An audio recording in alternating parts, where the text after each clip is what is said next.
Bom, boa tarde a todos.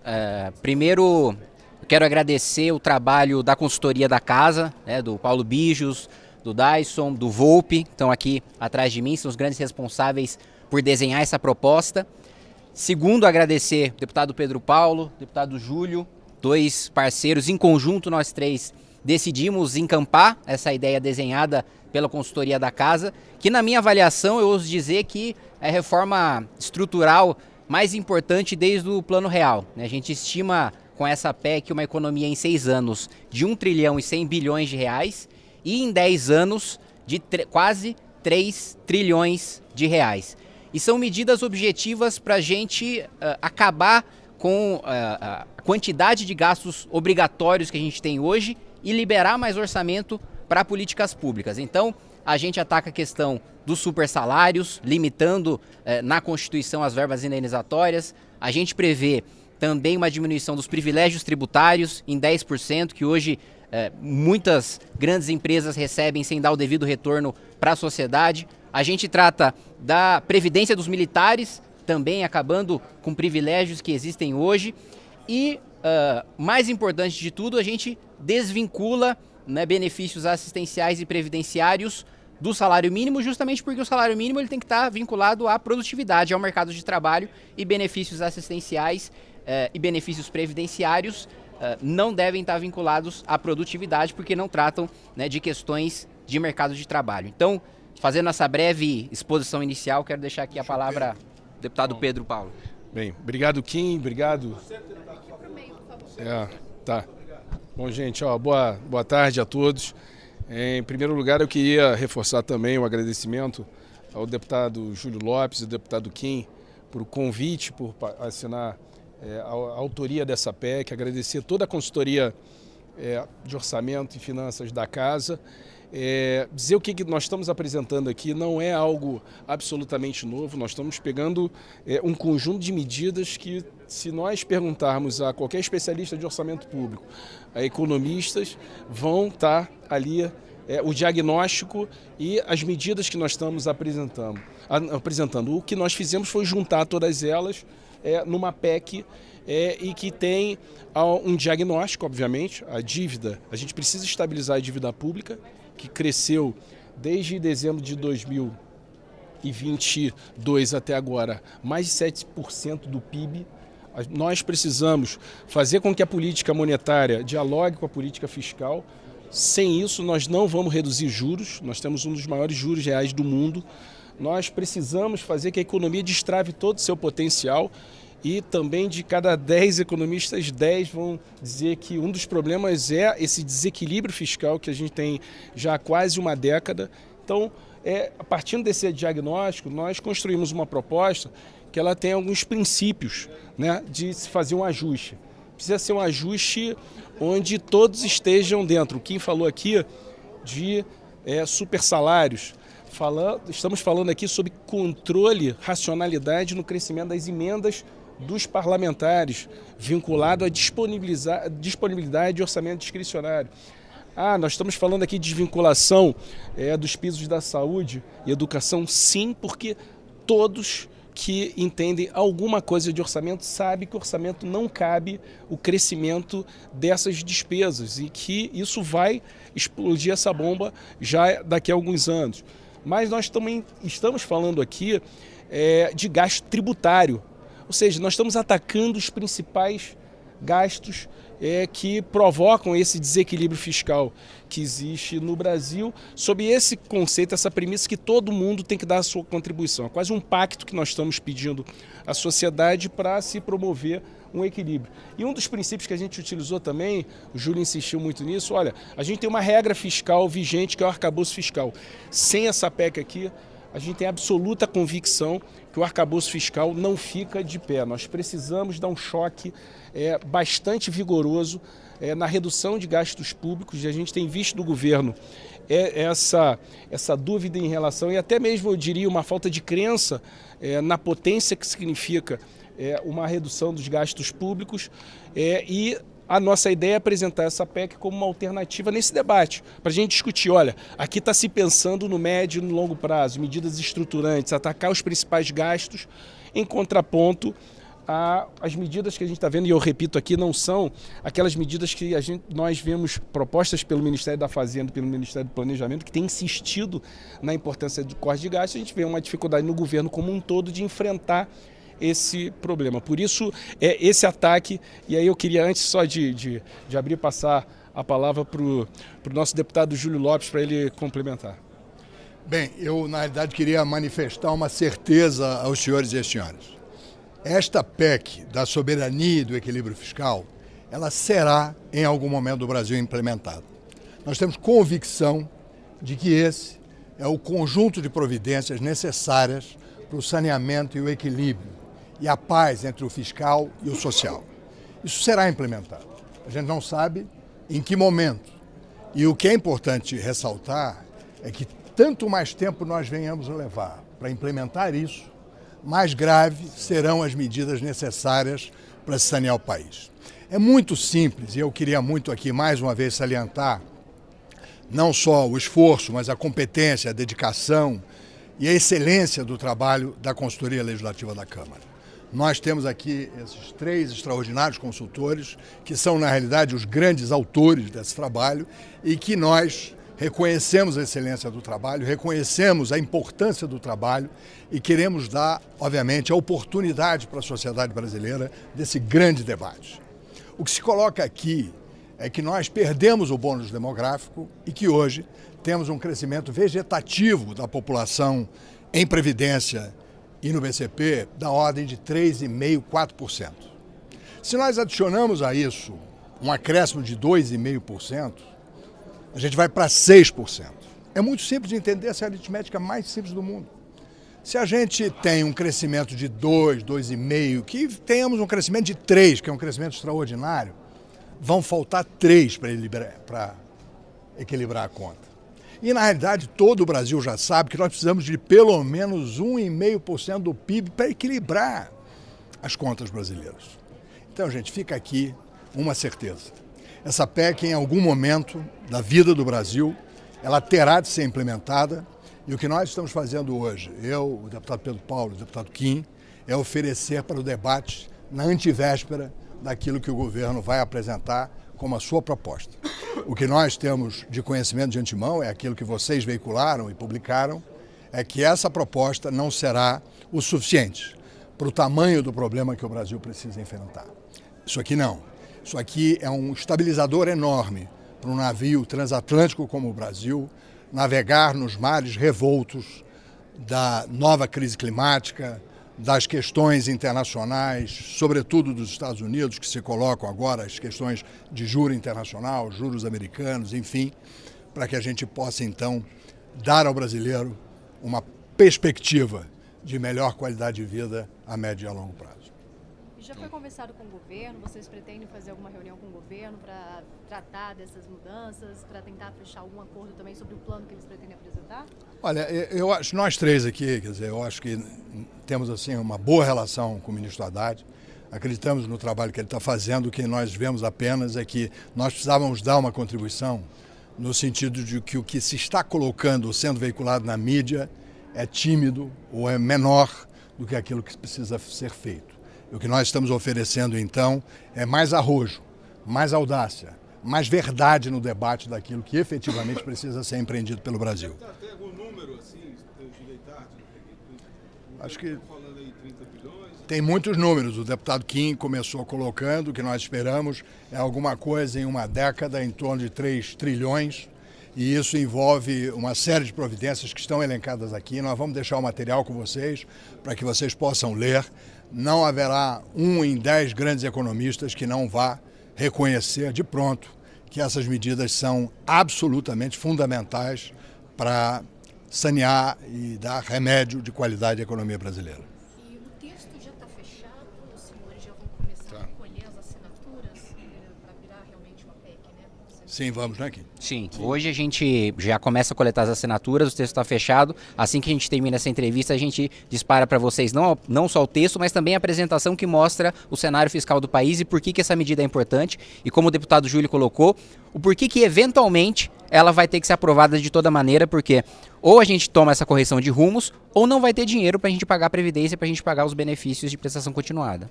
senhor poderia só falar também em relação então à economia, o impacto nas contas públicas estimado até o momento?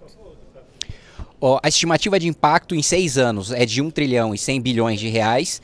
E em 10 anos, caso existe uma revisão que é feita por lei complementar, né? Após 5 anos da vigência dessa PEC, a gente prevê que há uma revisão via lei complementar dessa política de equilíbrio fiscal. Se for mantida, né, a correção do salário mínimo pela inflação, a desvinculação em relação ao benefício de prestação continuada e aos benefícios previdenciários, em 10 anos o potencial de economia é de 3 trilhões de reais. Ela tem um faseamento na implementação.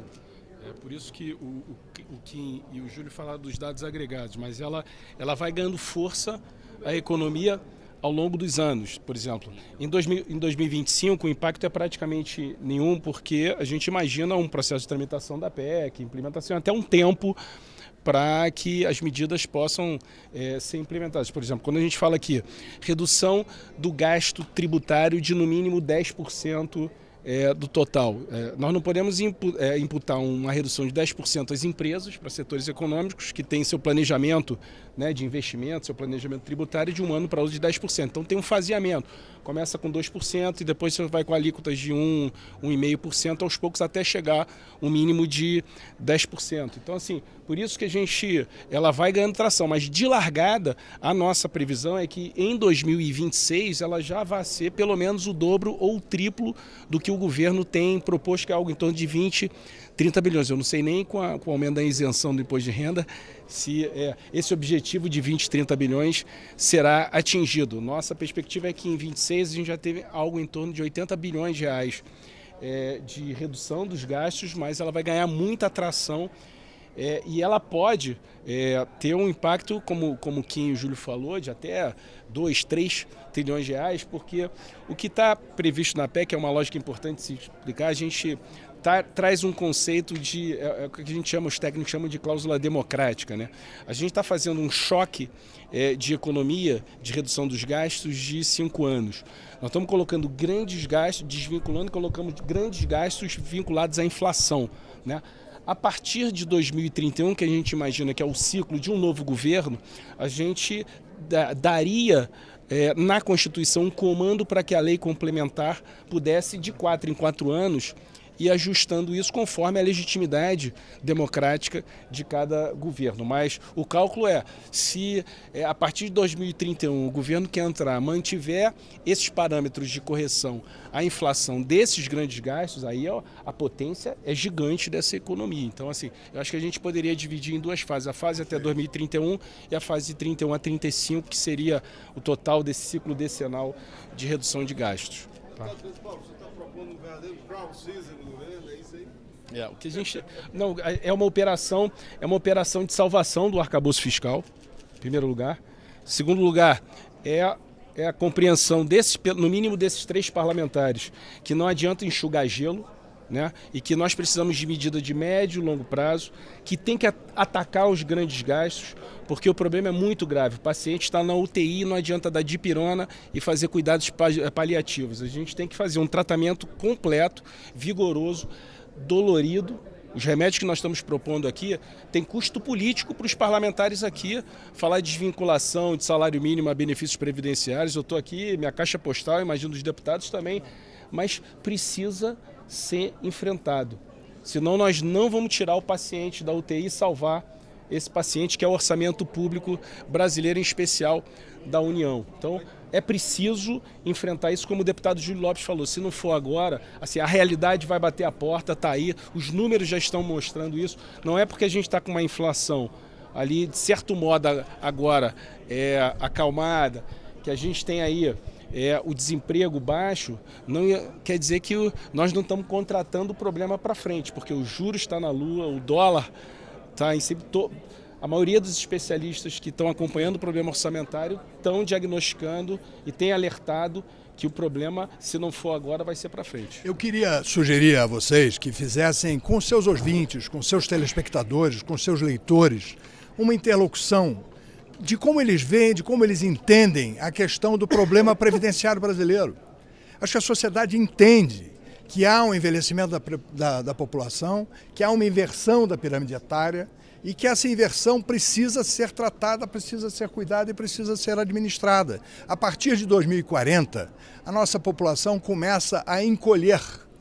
Já em 2070, nós teremos quase 40% da população idosa.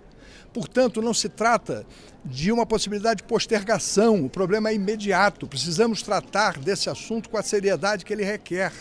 Essa discussão, nós estamos aqui pedindo a vocês que façam com seus telespectadores, com seus leitores. Conversem com eles, vejam se a sociedade mesmo não entende que não há equilíbrio possível com o financiamento da Previdência que estamos fazendo hoje. Desde que a gente tirou, enfim, a remuneração lá atrás da Previdência do compulsório, da movimentação sobre o financeiro, como é que era o nome do imposto financeiro lá, que nós... do CPMF. Desde que se tirou o CPMF, não há mais uma possibilidade de se equilibrar essa conta, a não ser efetivamente com medidas de desvinculação. Então eu queria muito era pedir a vocês que fizessem essa interlocução, que procurassem, né, a própria sociedade, para a gente interagindo com elas, fazer esse grande debate que é o que a gente precisa. Vai ter corte de emenda nas emendas parlamentares? Nós estamos propondo também que haja uma contenção das emendas parlamentares. Como disse o deputado Pedro e o deputado Kim, essa é uma medida que precisa contemplar o conjunto da sociedade brasileira e, por óbvio, também as emendas parlamentares. Sobre a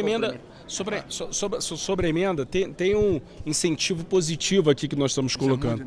Ao colocar as emendas parlamentares vinculadas ao espaço discricionário que nós temos do orçamento, a gente está criando, a gente está fazendo uma provocação para o próprio parlamento, trabalhar na contenção, na responsabilidade do crescimento da despesa obrigatória. Porque se nós tivermos mais orçamento discricionário, as emendas vão crescer junto. É quase que um prêmio aos parlamentares pela contenção, por aprovar medidas aqui de contenção da despesa obrigatória. Eu acho que tem outros dois pontos que eu acho que são importantes.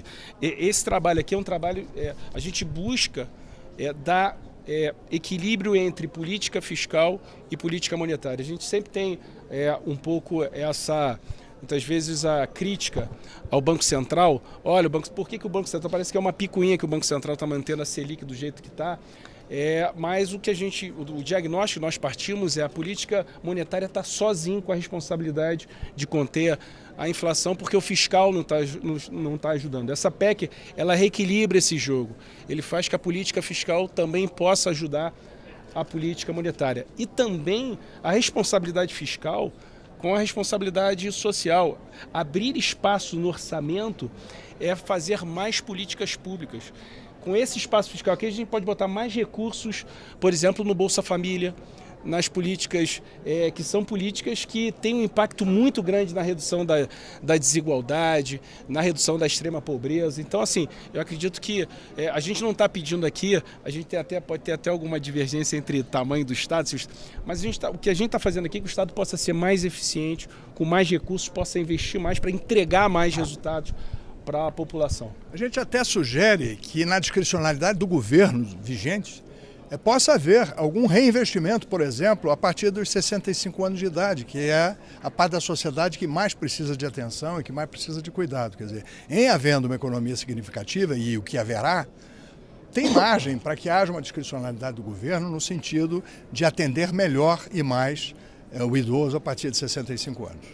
Só para complementar, primeiro o que o deputado Pedro Paulo colocou, né, em relação às emendas parlamentares.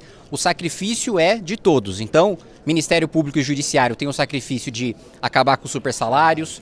O Congresso Nacional, né, hoje qual é o incentivo? Quanto maior a receita corrente líquida, maior as emendas parlamentares. Ou seja, quanto mais o Estado arrecada, mais os parlamentares têm emendas e podem gastar. O que a gente está fazendo aqui é o estímulo contrário. Quanto mais os parlamentares cortarem gastos, mais eles vão ter para investimento nas suas bases, nos seus estados. E o outro ponto importante, que inclusive o Volpe, que está aqui atrás, falou mais cedo, tirar a vinculação, né, da educação e da saúde não significa investir menos. A assistência social não possui vinculação constitucional e é um dos investimentos que mais cresceu desde a Constituição de 1988.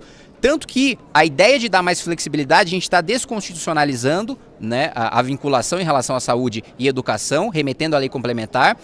A ideia é justamente pensando em que nós vamos ter cada vez mais idosos e menos jovens, você poder ter a liberdade para o gestor, para o presidente da República, investir mais em saúde, porque a gente vai precisar gastar mais com saúde, a gente vai precisar gastar mais com previdência e menos com educação, porque a gente vai ter menos alunos, a gente vai ter menos jovens, a gente vai ter menos adolescentes. E, mais uma vez, reforçando, é o sacrifício de todos. Estamos incluindo os militares, estamos incluindo as emendas parlamentares, estamos incluindo os supersalários, estamos incluindo as empresas que recebem os privilégios, os benefícios tributários. Então, é uma solução estrutural justamente para a gente baixar a inflação, para a gente baixar a taxa de juros e trazer de volta a credibilidade para o país.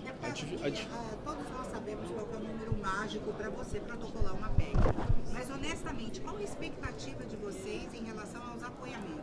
Porque para a gente é importante, porque à medida que assinarem essa PEC, a gente vai saber quantos deputados estão dispostos a colocar o dedo na ferida. Qual a expectativa de vocês? Olha, eu pessoalmente, não vou falar pelo Pedro Paulo nem pelo deputado Júlio. Eu pessoalmente repito o que o deputado Júlio colocou.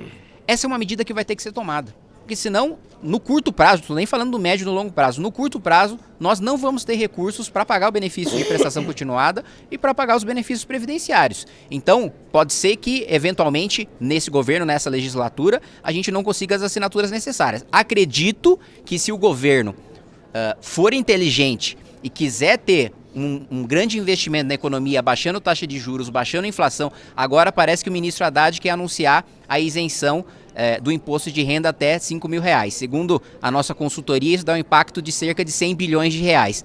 Bom, eu me lembro aqui em plenário que nós tivemos uma votação, inclusive um destaque da oposição, em que nós propusemos essa isenção de até R$5.000, o governo votou contra. Agora parece que o governo quer anunciar essa medida. Se o ministro Haddad quer ter uma fonte de financiamento para essa isenção, a nossa PEC dá mais do que o suficiente para a gente garantir a estabilidade financeira, mais essa isenção do imposto de renda.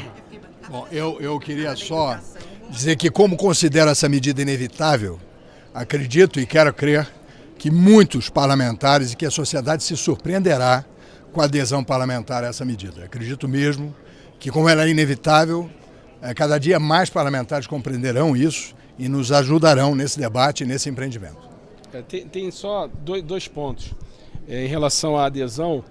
O que nós estamos propondo aqui é uma assinatura que a gente propõe para iniciar o debate. Claro. Não quer dizer que a PEC ela tem uma concepção técnica, o apoio de 3 parlamentares, mas ela vai ser discutida na casa.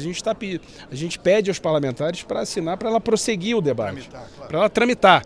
Né? Então, ela vai ser enriquecida com a contribuição dos demais, os outros 510 parlamentares. Então, assim, eu acho que isso nos faz ter a convicção que ela vai ganhar adesão. A outra questão nós entendemos que há um sentimento majoritário no parlamento de maior responsabilidade, e aí eu me avoco a dizer até mais do que o próprio todo do governo federal. Não estou falando do Ministério da Fazenda nem do Ministério do Planejamento.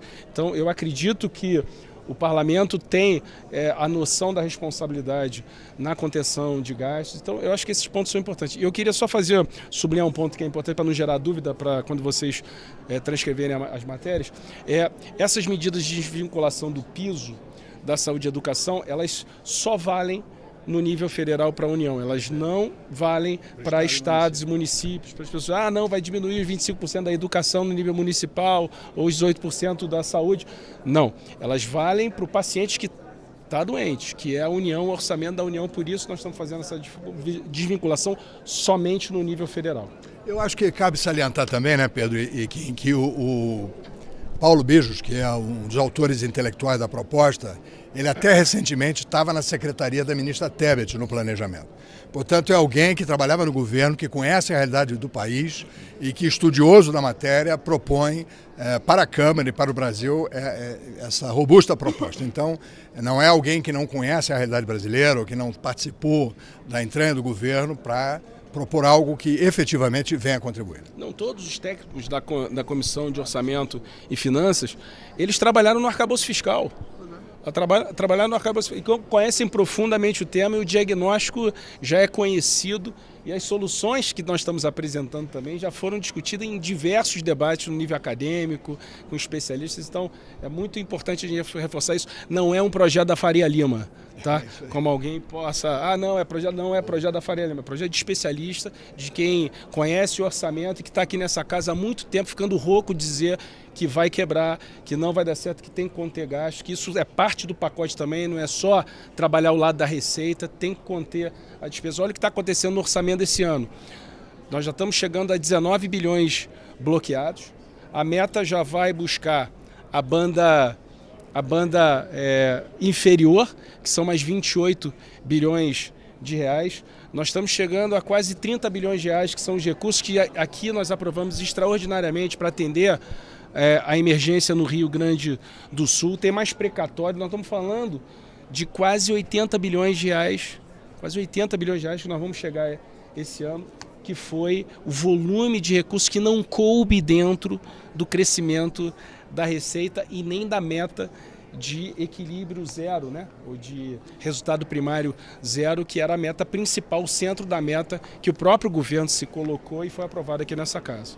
Quer dizer, todos vocês sabem, estão acompanhando, quer dizer, o governo assume com uma participação de dívida sobre o PIB de 72% e projeta entregar uma participação de 84%.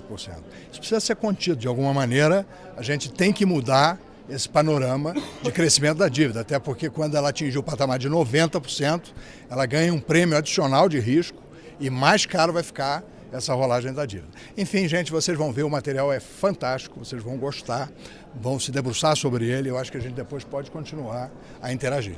É isso? Ótimo. Obrigado.